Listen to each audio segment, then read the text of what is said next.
Gentlemen, we are in the Cascade Mountains today, and you commented once, Trog, that you can hear the sounds of the Second Amendment in the distance.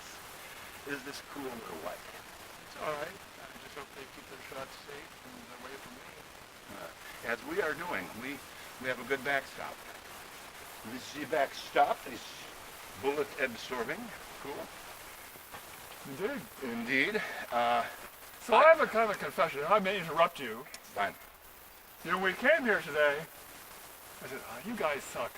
You can't shoot with all. We're going to have a target match, and I'm going to wipe you up. They both beat me.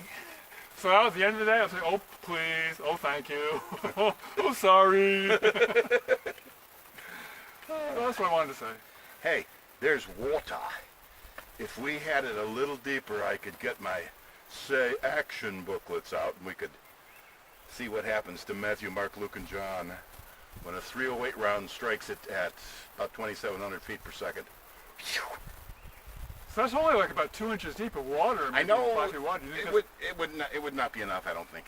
No, you need more water so that Right. you cause the vaporization under the surface to cause it to explode upward. It actually makes a wave, and it goes, instead of going through the wave, it goes whoa, straight up. It does go up straight. We've seen that many times in Alaska. Which is surprising because it's counterintuitive. That's right. That's why I was showing it to a young lad once, and we were shooting Bibles, and I said, it's going to go straight up, my friend. He said, oh, no, it couldn't. The bullet's going that way. It's going to go that way. I said, you want to put a little money on it? No, you've been around longer. Well, he was wise not to bet me because his first round struck it perfectly, and up it went. And he went, there goes Matthew, Mark, Luke, and John. And he wrote an essay about that later. His mother didn't like it. So I had an experience with Fred kind of like that as well. Fred goes, hey, Kingsley, let's go shooting. Oh, fine. And Fred shows up, and he's going, oh, look, and I brought this propane tank. And it's about an eighth full. And I'd never done anything like I never heard of anything like, fine, whatever. What do you want the propane tank for? Just wait, Kingsley, you'll see. So Fred kind of trundles out to the middle of a gravel pit, puts it down, puts some sticks and paper around the bottom of it, sets them on fire, walks back maybe 80 feet or so. Oh, no, a lot more than that. We went as far back in the pit as we could. 83 feet. Oh, no, long. Anyway, go ahead. 90. He's trying to exaggerate, but go ahead. And then Fred picks up a rifle and he aims it at the propane tank. And all of a sudden it kind of dawns on me, oh my God, Fred's going to shoot a propane tank. And I didn't know what to expect. I thought, well, maybe like some propane will shoot out the hole and we'll get like a stream of gas. And that is what happened at first. But then the whole thing erupted into an enormous fireball. And I think it's hard to overstate how big it was. And we could feel the heat, put it that way. I wouldn't be surprised if the fireball went up 50 feet. And Fred was over the guy. I kind of go around like this to hide behind him, in between him and the fireball. Yeah. It was really, really surprising. Yeah, it was fun. We've done that many times in the past. We did it once with a red fire extinguisher. Huh. Except there wasn't water in the fire extinguisher. There wasn't gas. There was dust, white dust.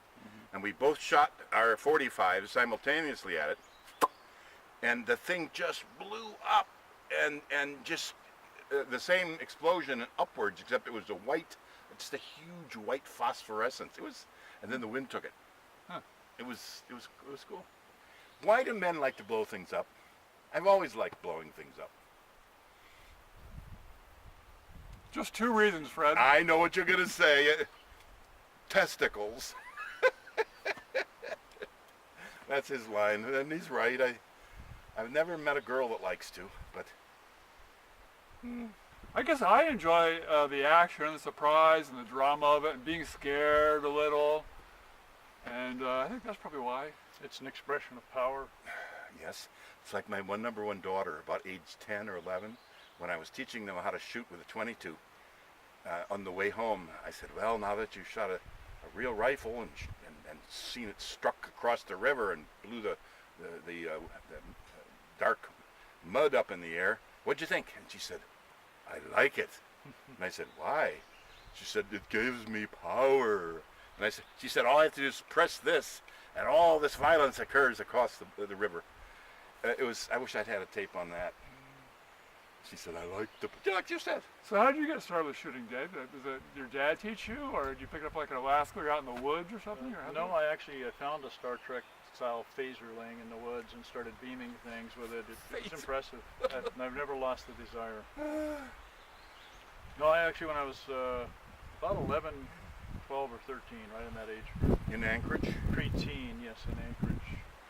I bought a 22 with my own money, which was legal, and I could go to the store and buy 22 rounds, which was legal.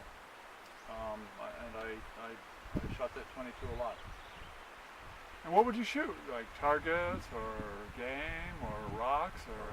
When we'd go hiking, I would shoot rocks in the stream beds, things like that. You never I got never into had the urge to kill animals. I never had that. I always felt that I had been taken out when I was about 9 on a homestead and had been directed to shoot a 22 and shoot some spruce hens out of a tree.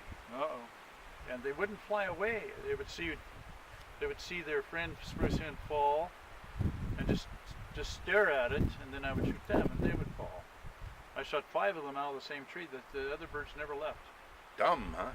Well, I don't know. They had no instinctive reaction to what was happening, and I felt real bad about it. We cleaned the birds and ate the birds, but I didn't feel good about it. How about moles? I don't care about moles. They can die. Moles are different. Birds, they're great. Moles. So why are moles so bad? Because they burrow under your yard and under your house, and they destroy things. They're destructive varmints. Yeah. Do you remember in that book where the 82-year-old expert shot is shooting varmints at 150 or more yards, 200 yards with his specialty gun? Unintended consequences? Unintended consequences, and then the government comes after him. Yeah, and then he was actually shooting people at 800 yards. Yes, and one by one he gets them all, because they're too dumb. He shoots the one in the back, and the guy, they're just looking forward. And he's way in they don't even hear it. Oh yeah, that scent, when I read that, it was so accurate, so real, the hair on my arms went up. That was like being there, watching. Is there a movie about this? No, not yet. No. So would you hear about it? Or Yeah, it was a book. Was Still a is. book. I see. Yeah, that's a great book. I enjoyed that book. When it first came out, people were comparing it to a second Atlas Shrugged, but no, it wasn't. No, it's nothing like that. But it was a well-written and impactful book. And I got to know the author. His name is Ross. And I said, there's a number of errors in it. I think it was John Ross. John Ross. And he said, well, what are they? And I told him, and he repeated the phrase, in a New York minute, meaning quickly. He had that phrase in there 4 times, and I suggested that you use the first one, and the second one is change it to quickly, and the third one to very quick, or just vary it. And he said, second printing, I'll do just that. And you know what? He did. So I helped him, and he appreciated that. That is cool. Yeah. The first printing, I had one, but I sold them all. I sold every one of them, and I sold one to Sarah Palin. She didn't want it, but I think probably didn't read it. No. She didn't even strike me as a reader. No, I think she did it just to get rid of me. Mm-hmm. Yeah, I think so. Her husband probably did, though. I liked him better than her, in different ways. He had a hell of a grip. The guy riding snow machines or working whatever he did, if you shook his hand, he could just crush your hand. Well, if you win the Iron Dog twice, you've got something going for you. Yeah. Yeah. Well, he sold snow machines. Yeah. Well, we had a good day here.